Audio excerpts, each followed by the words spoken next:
Hello and welcome to the End of Slavery Summit. I'm your host, Corey Angelot, here with my co-host, Aaron Butler.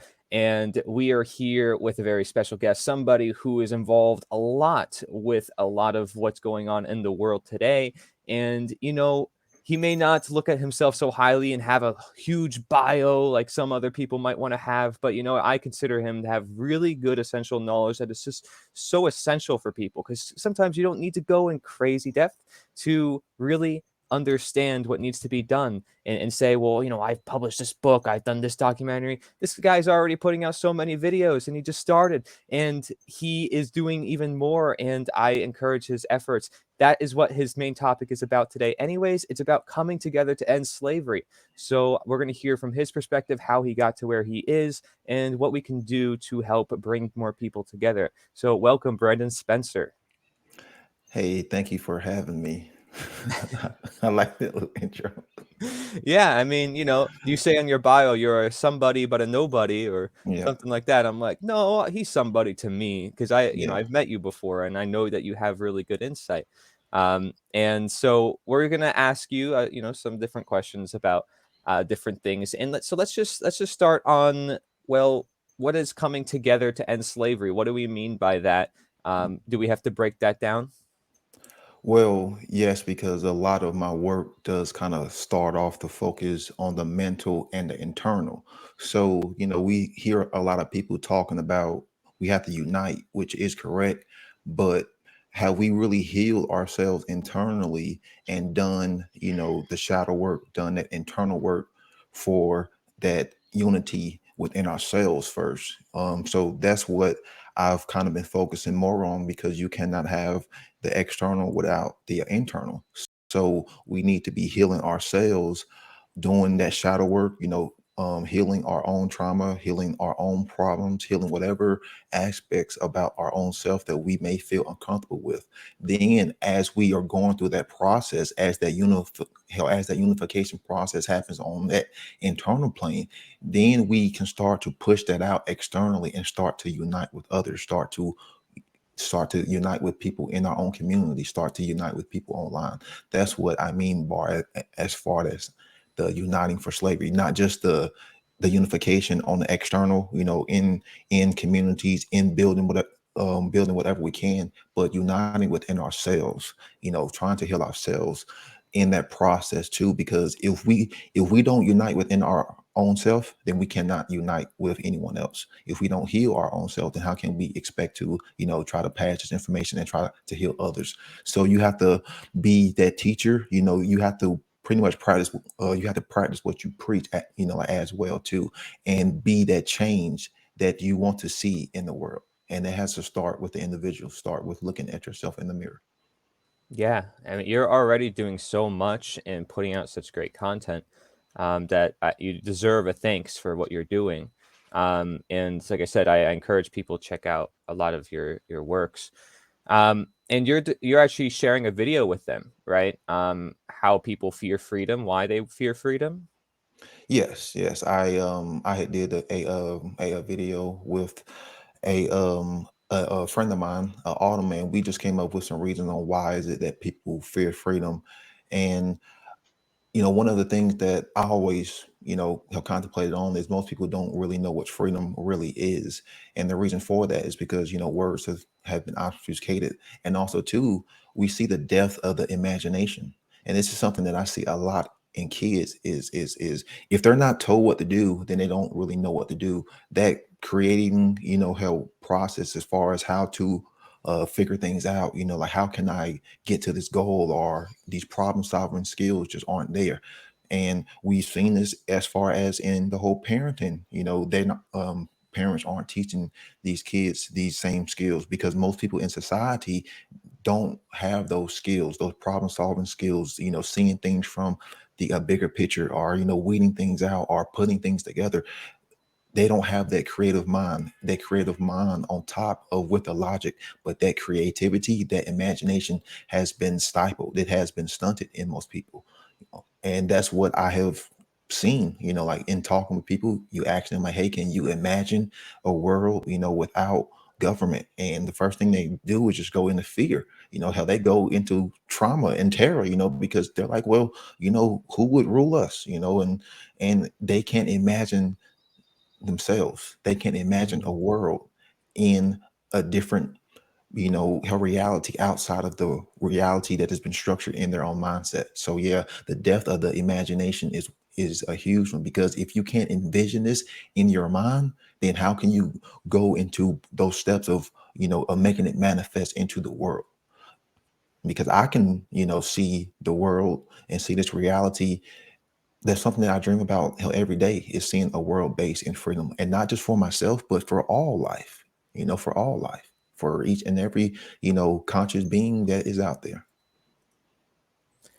Yeah, so we're talking about coming together to end slavery, and kind of what I just got from what you just said is this other notion where if we inverse it, it's like coming together to create freedom, right? Is Yes, that essentially correct? yes, yes, So that's interesting. So we're adding something in and we're removing something else.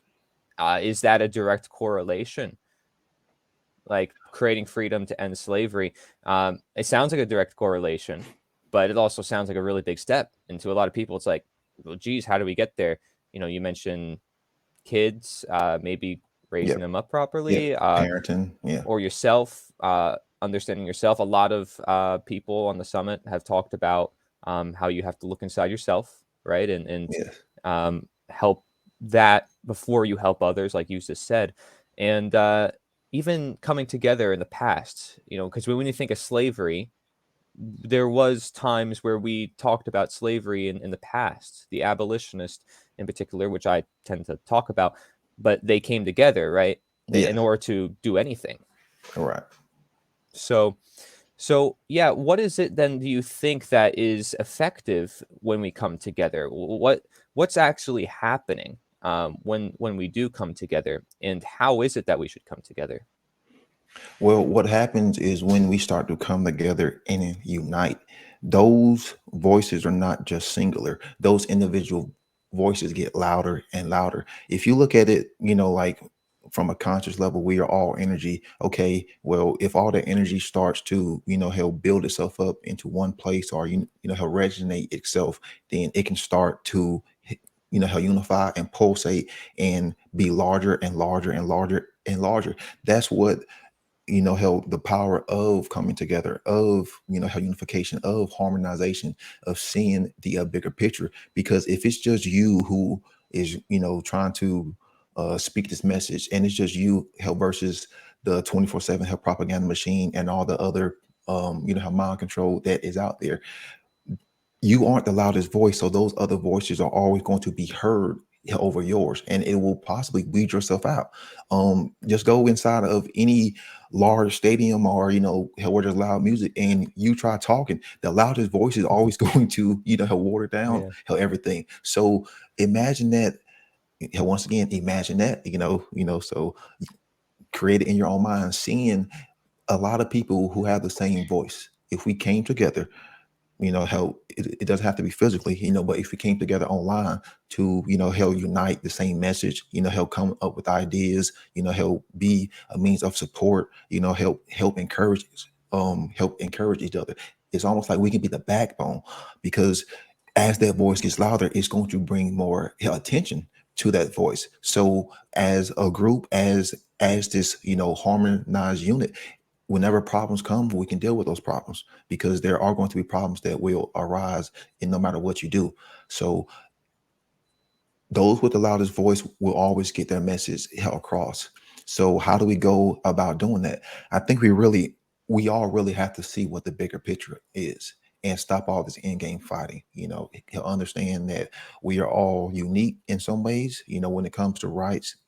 So if we all commit the same wrongs, then it applies to everyone. And then he'll understand that we all have our own individual talents that we can bring to the table. We all have our physical talents, we all have our gifts, and stuff like that. Understand that there is uniqueness and sameness in each individual. It's just not going into how that collectivist mindset, and then just not going into that straight, well, hell, I'm a individual and I just do whatever the hell I want. Understand the bigger picture here, and understand what we are all facing. Hell, understand what hell, the next generation and the generation after that is facing. We're talking about full blown slavery here, so we can put whatever differences aside to see the bigger picture and see that there is a threat.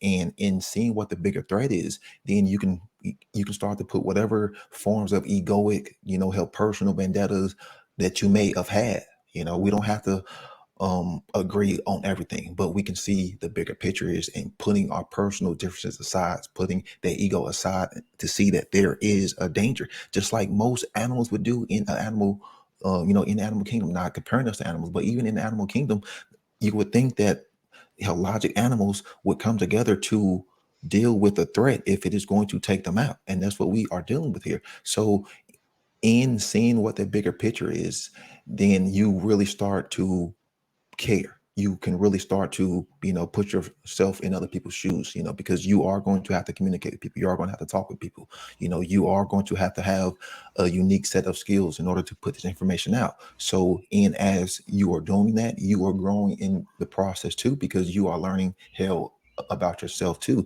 You may, hell, figure out there's still some more healing that needs to be done. So it's in this unification, in this coming together, we are really not only learning more and more about ourselves in this process, but we are learning more and more about the whole. And then in that wholeness, yeah, they may try to, pick some of us off, censor, he'll do whatever. Send the order followers after us. But we are so united. We are united on core principles that, yes, we can support those, who may need the help, but as we are coming together, more and more people will feel their energy. More and more people will resonate with their energy. And even the ones who are just followers, even the ones who don't see the bigger picture, they're so much of a followers that if we are uniting and growing and their energy is being spread, then they'll be attracted to whatever. Because hell, remember, they don't really have to control hell, everyone, just a majority, 51%. And then the other 49% will be, led, or hell, they'll just follow. So it is shifting the tide and understanding, some of these deep principles. We can shift that polarity, we can shift that pendulum swing toward the direction that we want, but it's going to take a massive effort of care and willpower and Mhm. courage, because courage is one thing that gets left off. You have to have the courage to start speaking out. You have to have the courage to start doing what we are doing in today's day and world. That's why I said the unification internally, because if you don't have that courage, if you don't have that willpower, and you don't have that care, you may think that you are ready, but once you step on that battlefield, you may freeze up, you may tense up, you may run away. So you have to have those inner components, because we are fighting a war. And without those internal components, we'd just be lambs to the slaughter. Just Mhm. be lamb to the slaughter. So yeah, that unification process, it has to happen soon. You would think that it would, have to happen soon. And I like what you're saying. Everything you're saying is great. And it seems like a lot in this world, in a world that actually has a tremendous fear of freedom, a lot of what they're fearing is that responsibility. And you know, no one really wants to take, when they start to imagine true freedom, they get just a large amount of fear for the amount of responsibility that is pushed on the individual. But when someone takes in the courage and says, I'm responsible for this, that's contagious, and people Yeah. see that you're breaking down, your love for freedom, and the courage to express it will break down so many of those fears. And like you said, people, I think a lot of people are just followers in general. We're like a communal species. We need each other. And it it it all comes down to, like you said, when you're divided in the mind, you're going to be divided externally, and it takes willpower and also courage to show everyone that you're trying to be responsible. And that burden of responsibility, you know it's not in the beginning, when you start to imagine it, it's all just you know, you're the only one saying I'm responsible. But as more people take responsibility, it becomes a shared responsibility. It becomes, you know, the burden is less and less taxing on just the individual. Right. But you know, that's a huge part of it. I agree with everything. Great job. I think a lot of people, yeah, they may dwell on the hardships of this, right? This idea of coming together, especially if they have knowledge that other people do not. But I like the fact that you kind of go into the benefits, really, because you see that there's a reward to the universe, um, of us doing what is, may you say, intended for the humankind. Is our freedom not intended? Is coming together, like you said, not intended? If other animals in nature are doing Right. it, but not only that, but we see its necessity through all the problems in the world, which are the result of you know, people not coming together. So so let's break it down a little bit more now, because you know we talked about the government being slavery, and this might still be a new concept to some people. So you say how break down how government have been slavery. Yeah, well, first off, that's what the word means at its etymological, help meaning. To govern something means you are in control of it, held to pilot it, to stir. You are the one who is in control of it. I am governing this pen right now. And the suffix ment, ment, means help mentis, the words mentality, mental. It means the mind are associated with the mental realm. So you combine the two, mind control. So why is it that government is mind control? It's always there. It's been there since the day you was born. It was there since before you was born. It's there when you get married. It's there when you go to school. It's there when you die. It's been there since day one. It is the mommy and the daddy telling you what to do, just like the slave master on the plantation, was there to tell the slaves what to do. Instead of taking 100% of the labor, now they just tax everyone. So back in the slave days, it was only a small percentage that they took 100% of the labor. Well, the social engineers got crafty. Well, why don't we just tax everyone and take, um, 25%?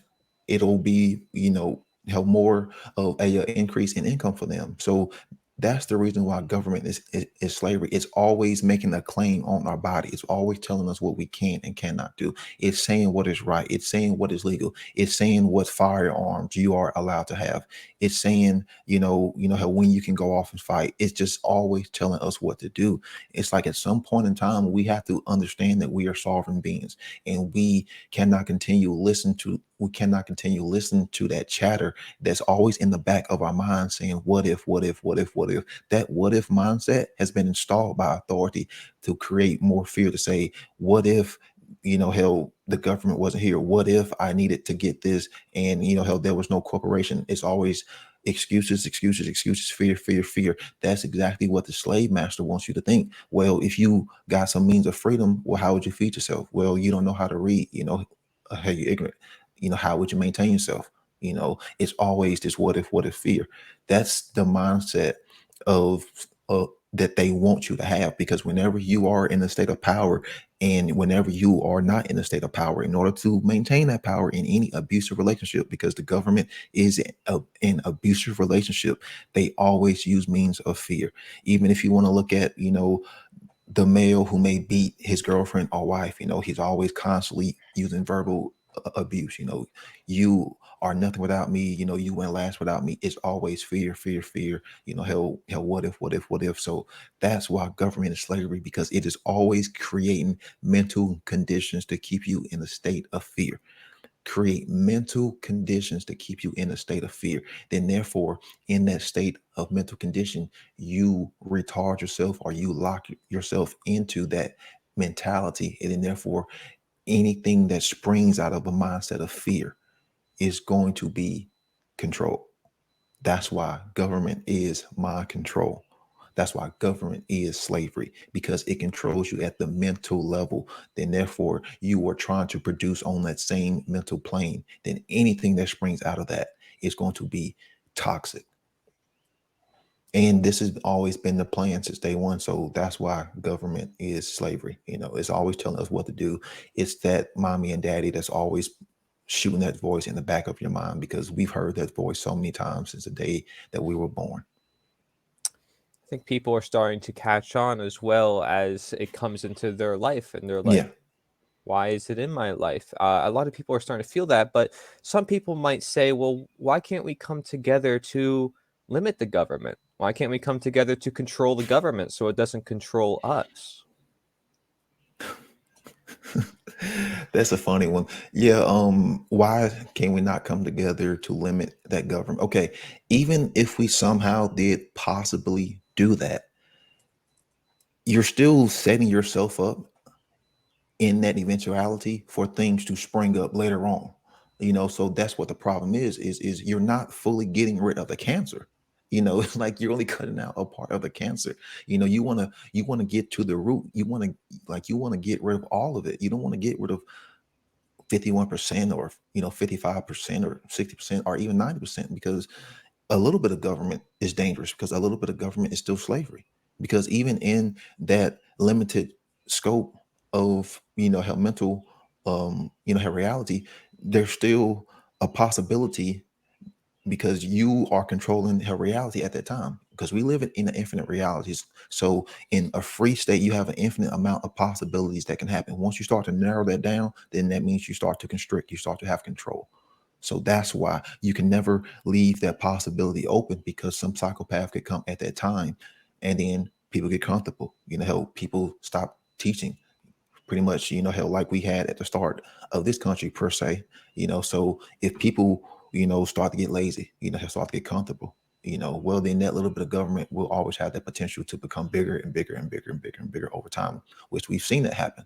Hmm. So that's why we don't even open up that possibility.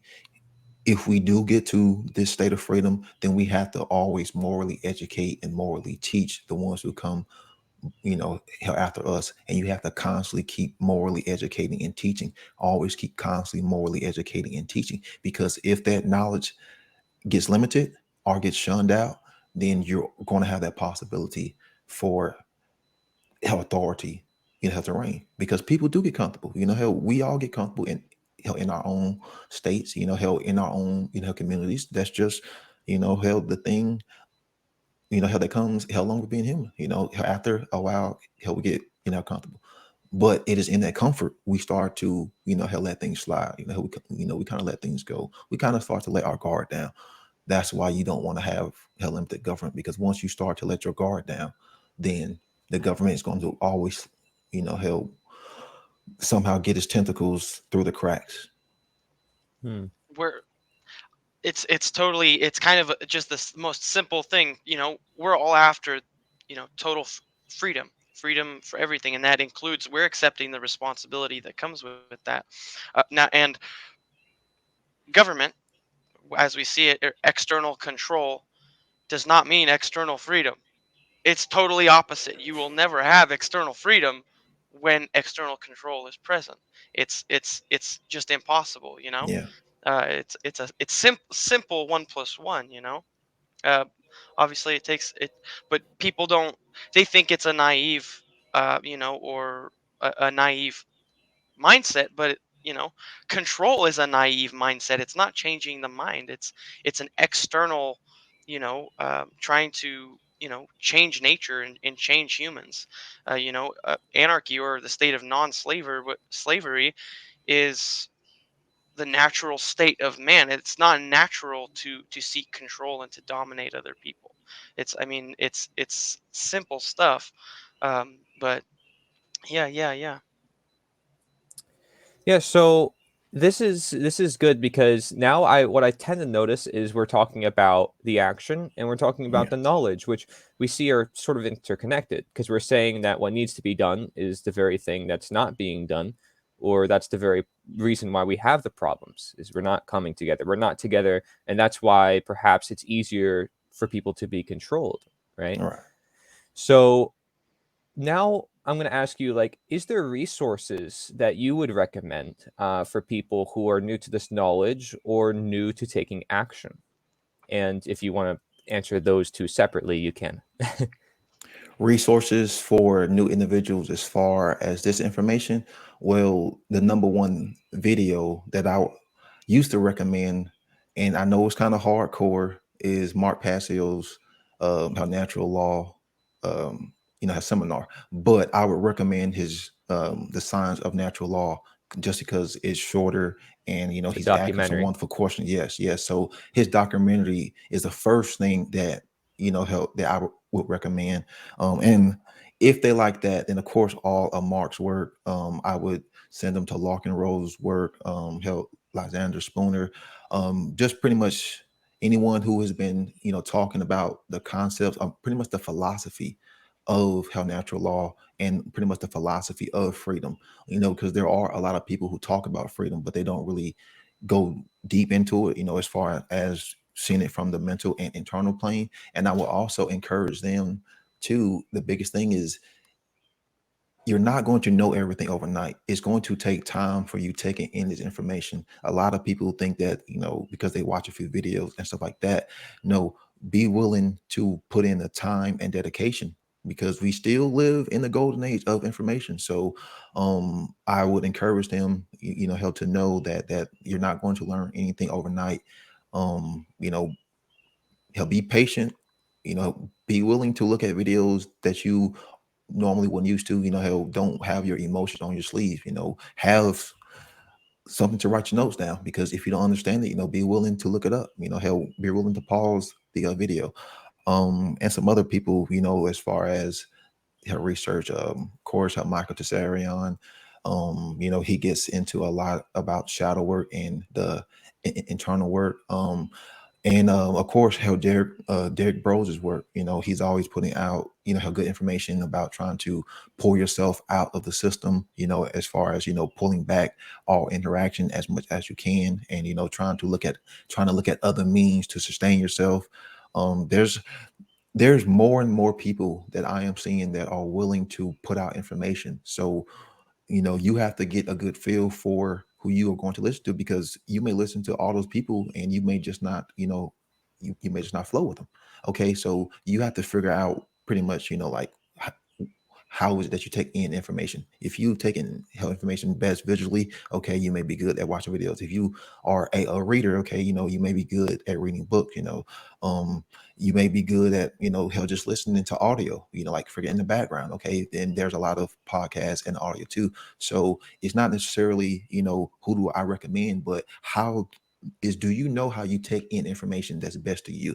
And then if you know that, then okay, you have to find the time and what fits for you, because just because I give you this recommendation doesn't mean that it's going to resonate for you, because we all started learning in our own individual, unique way. So you have to figure out what way works best with you. And the reason why I like how Mark Passio's The Science of Natural Law, because he is actually asking questions. So as you are watching that, you can actually ask yourself these questions, and then based on like how you get the questions right or wrong, then you can kind of go from there. Okay, I'm possibly got most of those questions wrong, so maybe I do need to kind of like go into the philosophy to kind of understanding more to what is a right. Okay, I got a majority of those questions right, so I have a good understanding of right. So maybe I need to kind of go into the philosophy of how being a anarchy, or a voluntarianist, or a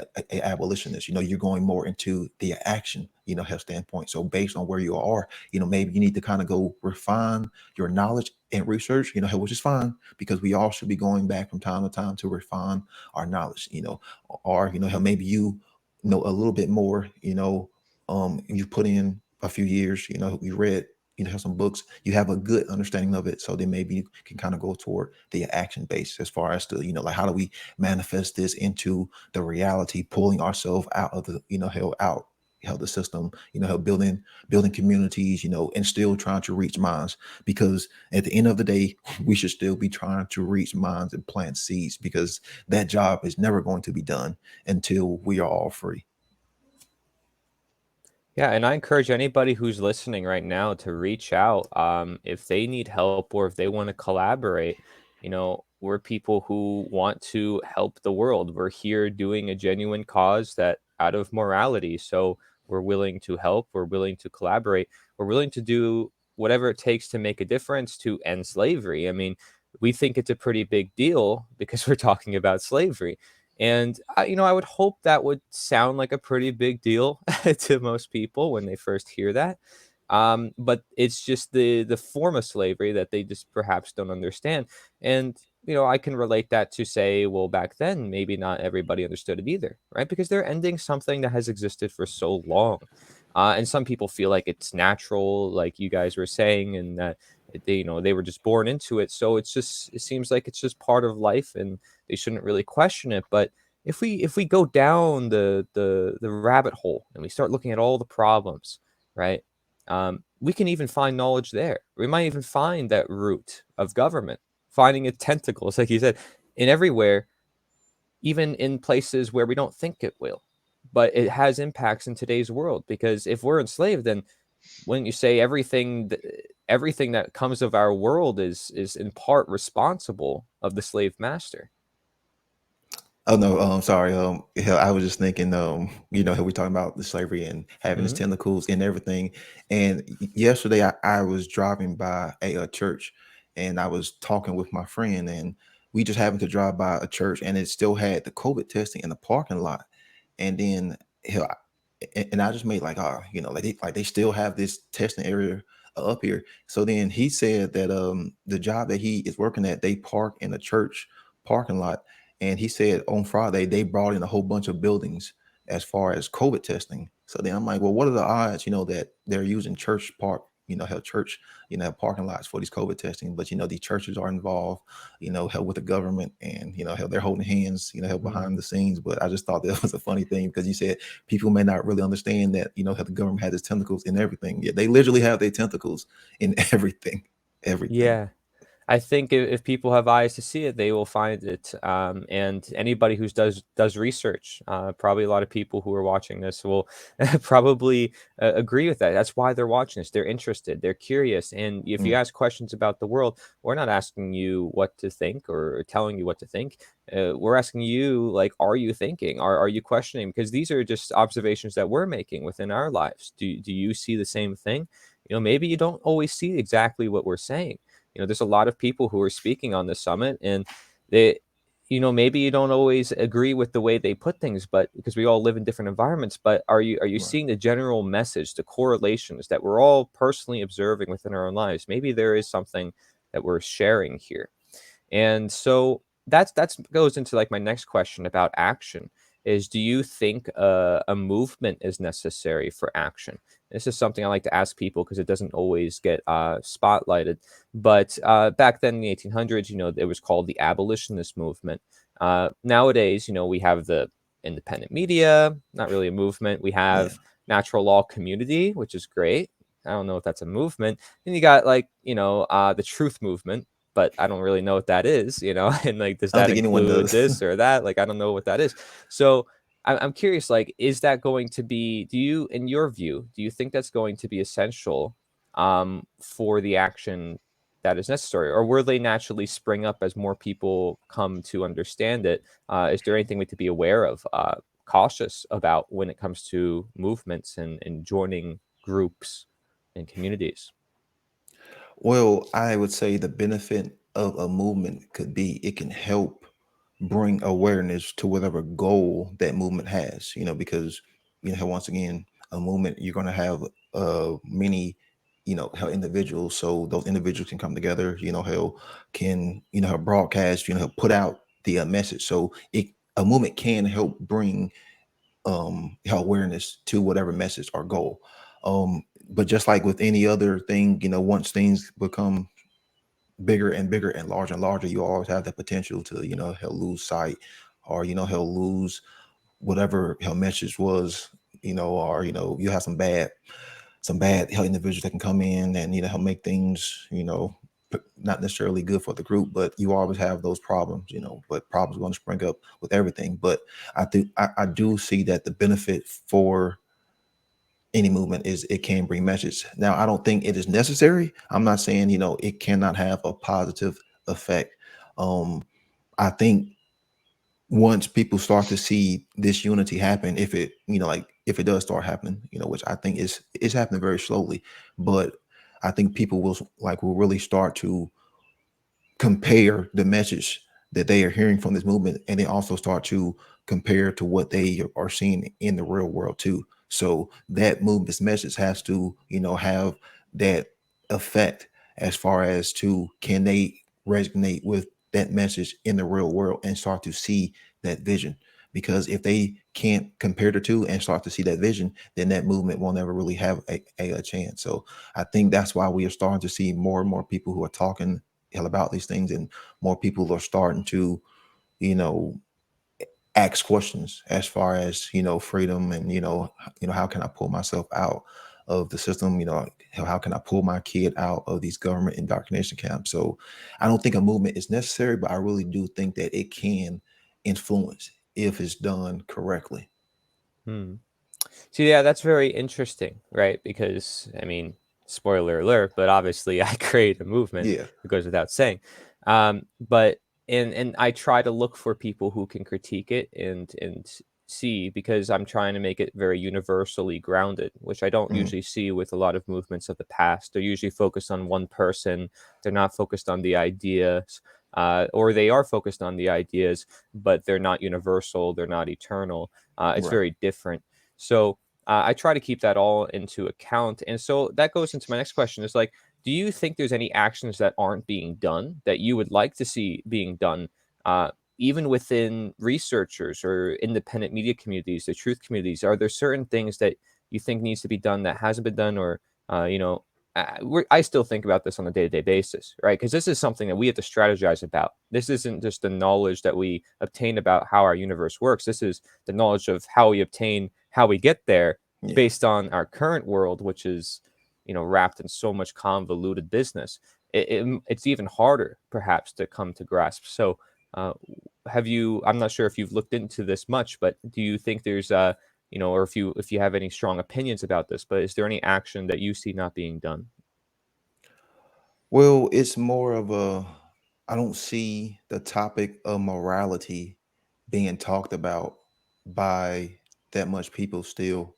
It's you still have like this, like the small core, from the network, and every now and then you may hear some other people talking about, have morality, but I don't see a lot of people bringing that topic into the conversation, and they are talking about, like some good things, and they bring a lot of discussion to the table, but they never really bring up her morality, because there has to be a set of core principles that we all have to understand, because if not, then how can we ever learn to harmonize with each other? So in that morality, that's going to be that set of core principles. If you are familiar with the teachings of natural law, um, that that core essential ingredient is something that I feel a lot of people just miss, or they don't want to talk about it, because it does bring up a lot of a religious notion.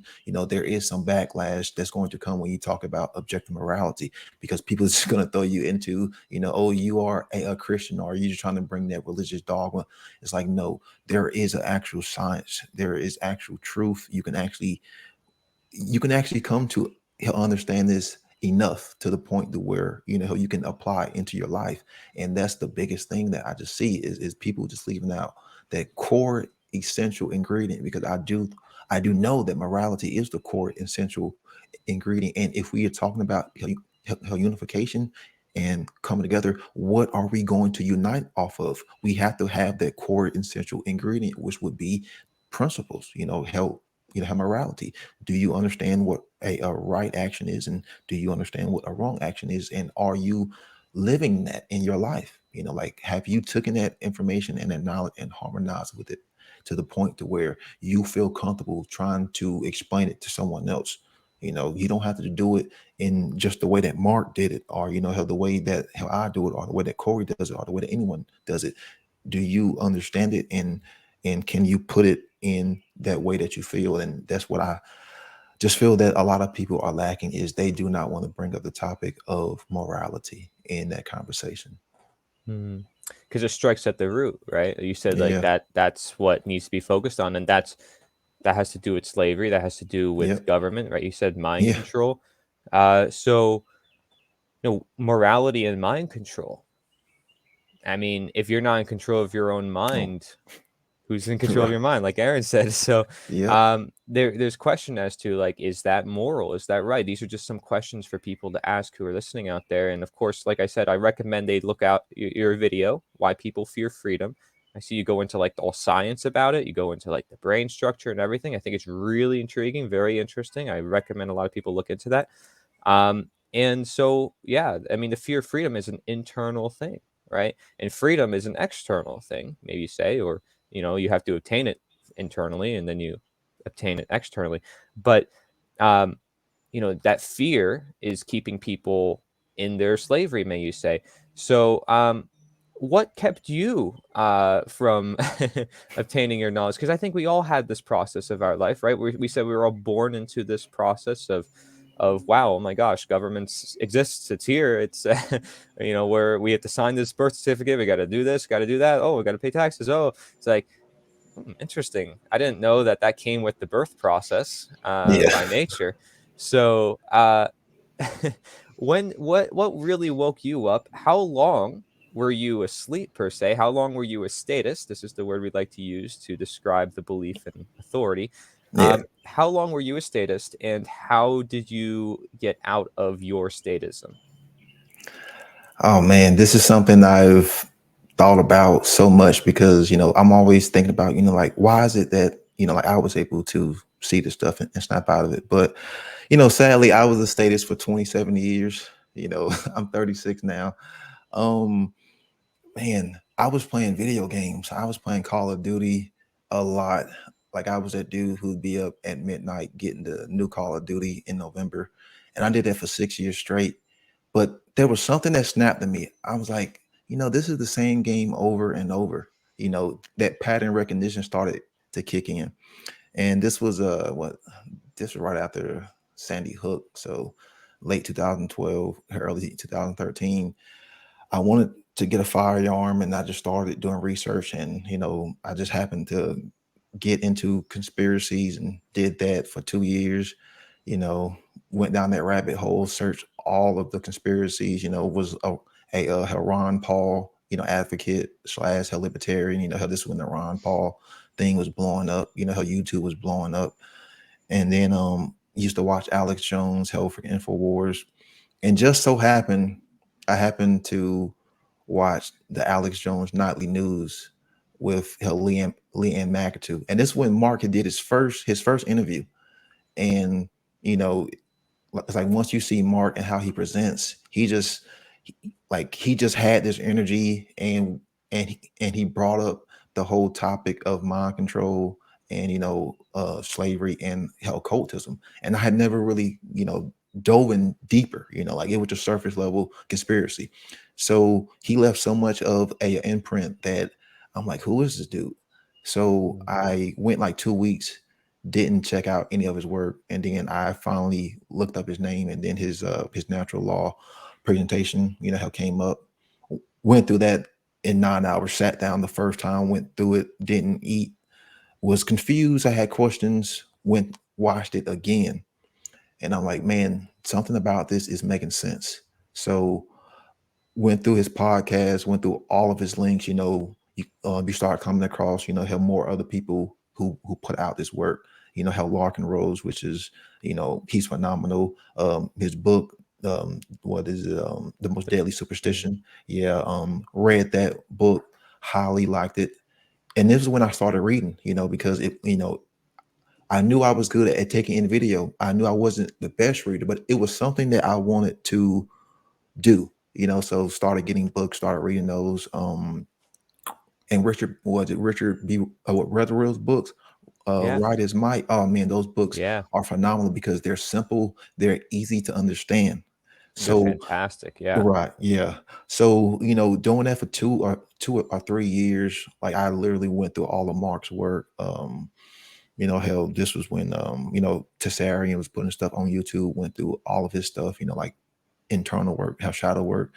Um, went and started studying what like anarchy is, started getting into philosophy. And it was like as I'm taking in this information, there was literally a change internally, that starts to happen, like within yourself. And I was going hard, like I was going 8, 10, 12 hours a day, like just researching, researching, researching. And probably why I was gifted with a big head. But yeah, it's just like over time, as I was shifting my focus more on the freedom philosophy, like in the work, I weeded out all of the conspiracy, like all of the nonsense, pretty much anything that was creating fear and stress in my life.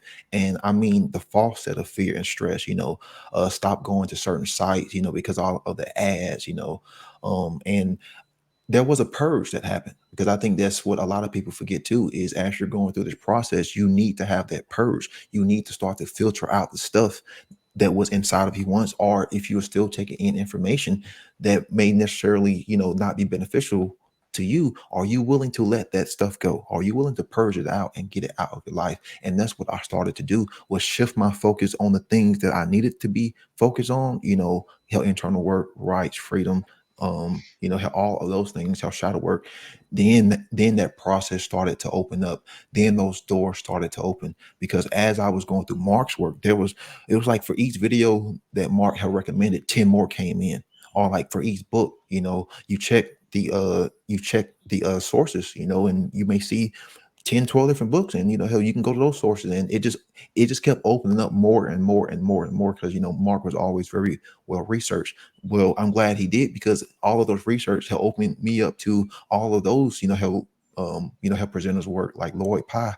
And he did the whole series, Mark, as far as the human origins. That's something that I always wanted to talk about, but it's just not like favorite as far as in today's day, in age. But yeah, going through those links, going through those sources, hell, writing things down, it's that thirst inside of me that wanted to know. And I had a drive, I had an insatiable appetite, I wanted to know.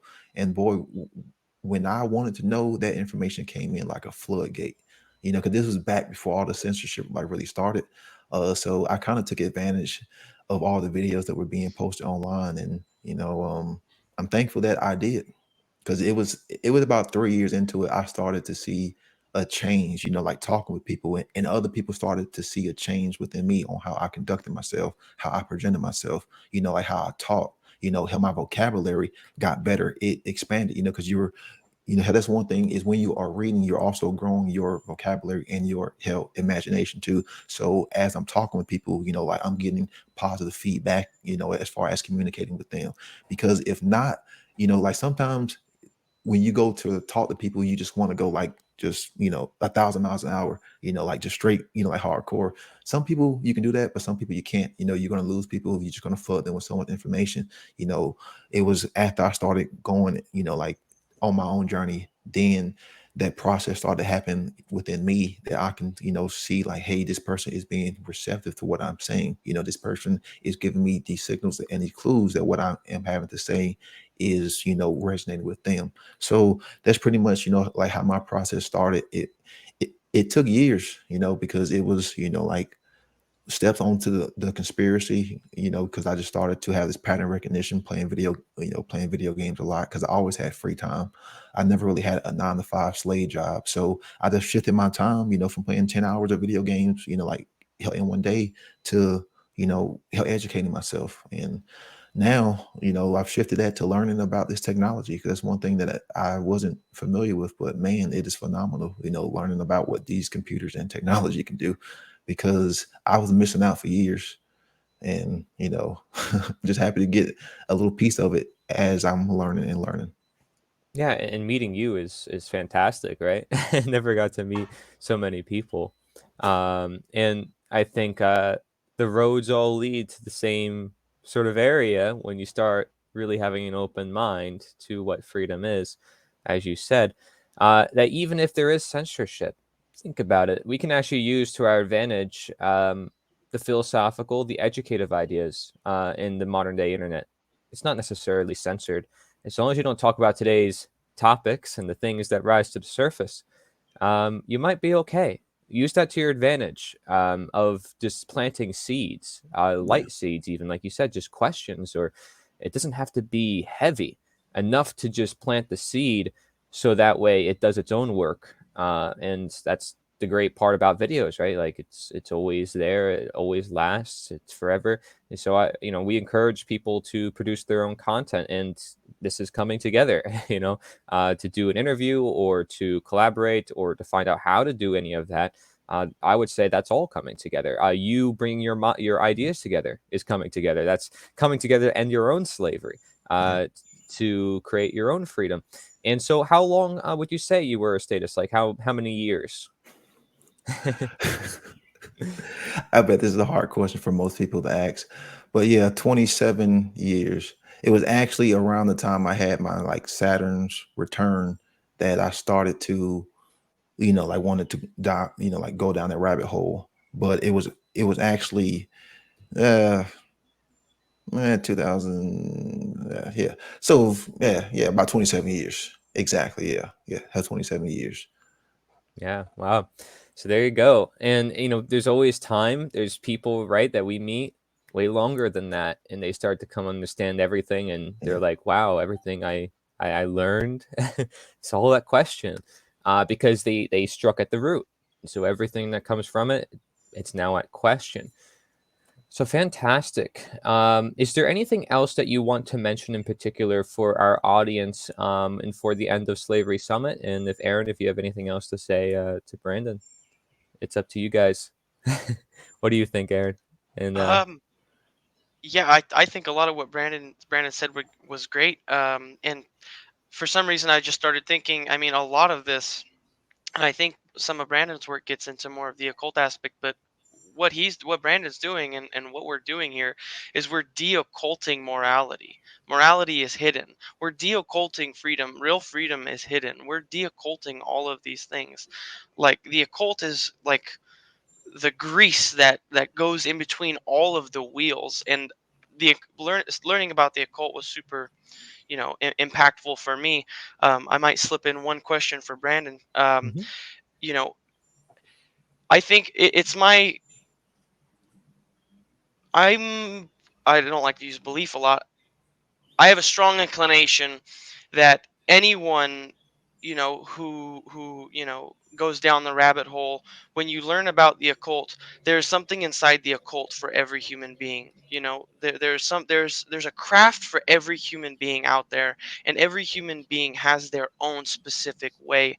And it seemed like the occult and de-occulting things for people, whether it's just a little breadcrumb, and let them to see past that, see deeper a little bit more. Once they do it, that everything unfolds. Is there are there I know some people think it's more of a personal question. Are there any specific crafts or occult philosophy specifically that helped you? Oh yeah. And this is the first time I've been asked this. Hermeticism has been a huge Gotcha. influence in my life, and theosophy. I have read a lot on theosophy. I am a huge, proponent.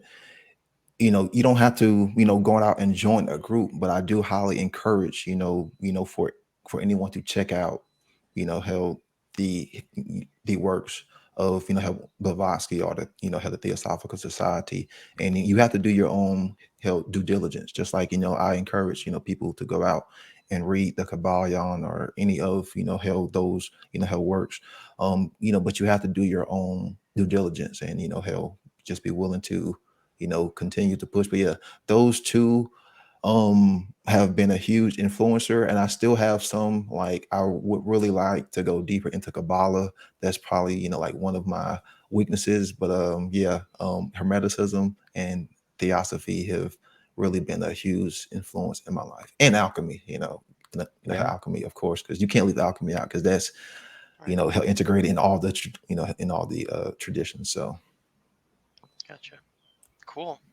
Good stuff. Hermeticism was huge for me. I yeah. think that I don't know.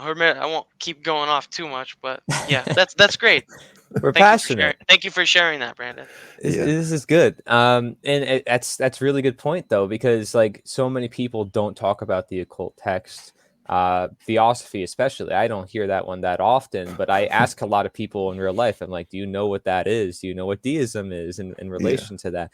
And because I have a lot of deist books, I don't have a lot of theosophy books near me. Of course, I could read them online or whatever, Yeah. but I like to have them with me as well.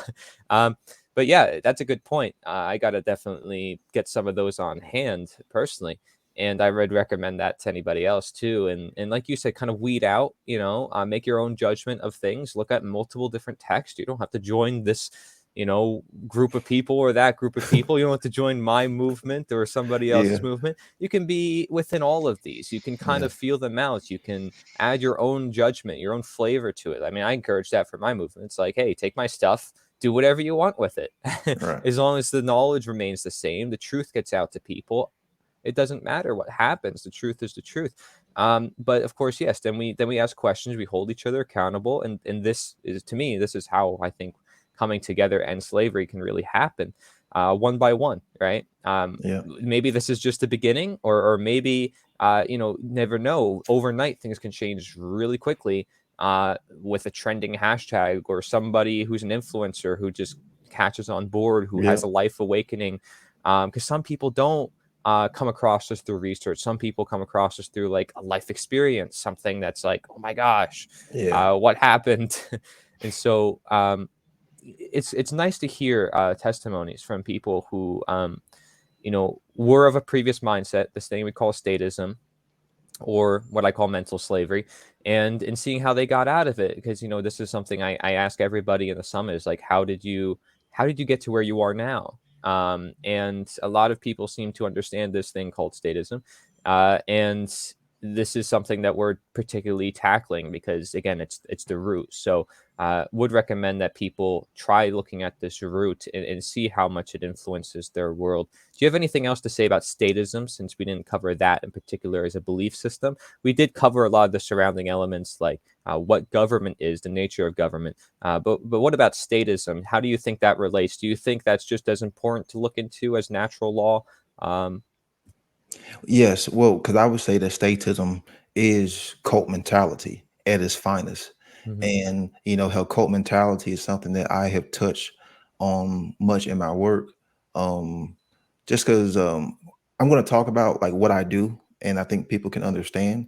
And this is also what has helped me on my journey is I umpire. That's how I feed myself. I am a umpire. I umpire fast pitch softball. I've been doing that for 16 years. I've traveled the country. I have called for girls who are playing on ESPN right now. I've called for some girls who didn't even have a future in the sport, but I've called 10,000 plus games, 16 years. And what I have noticed in the people who I have dealt with, they have no awareness as far as what they believe in. They have never really sat down and had a conversation with themselves. They never really sat down and questioned authority. They have never really sat down and questioned why is it that I believe and why I believe this and is it true? So being an umpire, I've literally dealt with a lot of cognitive dissonance. I've dealt with a lot of internal contradiction, and I've dealt with a lot of immorality in front of kids. So in my experience, as far as 16 years in doing that, I don't want to say professionally, but this is how I feed myself and pay these stupid bills.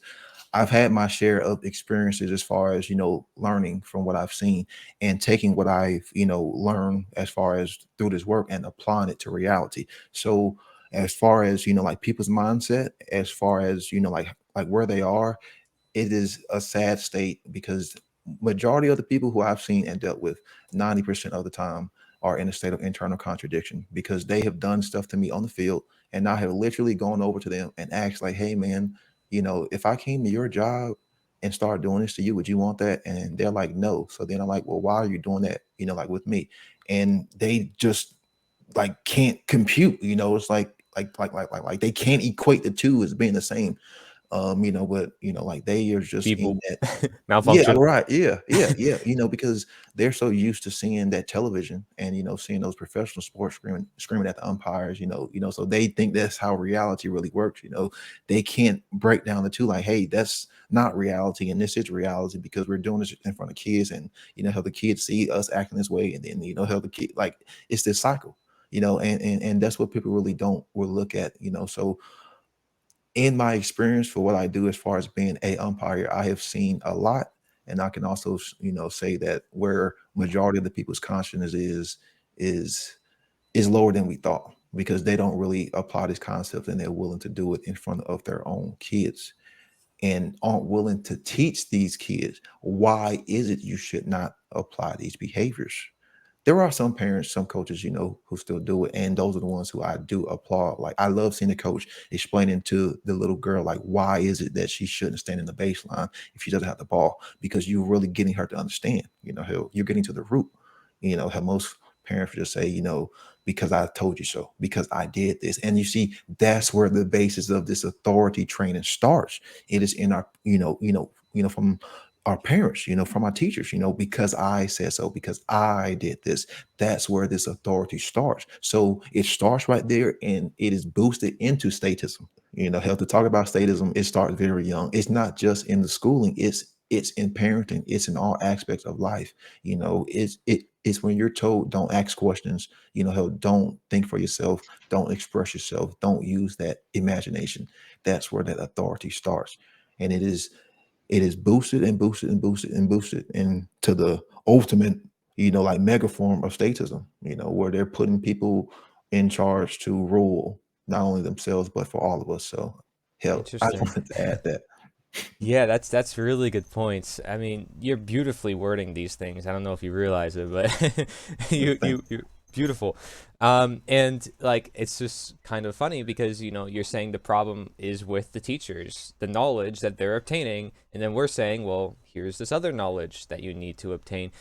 It is all education, is it not? Right. The Yeah. action and the knowledge is one and the same. It seems like.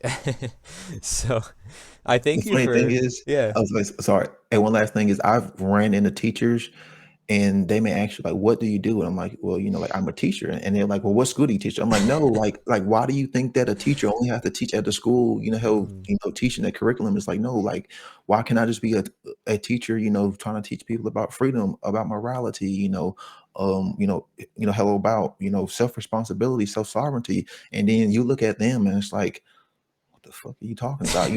Because they don't, because they just equate that, the whole status mentality that a teacher has to teach through preschool or, like through high school. It's like, no, like y'all are not teachers. Like freaking that's the thing, because y'all aren't real educators, because y'all aren't influencing change within the mind. How y'all aren't creating and uplifting change within the mind. So yeah, just to add that point. yeah. Thank you very much, Brandon, for joining us. This is Brandon Spencer. So that's Brandon, and then Spencer, Spencer.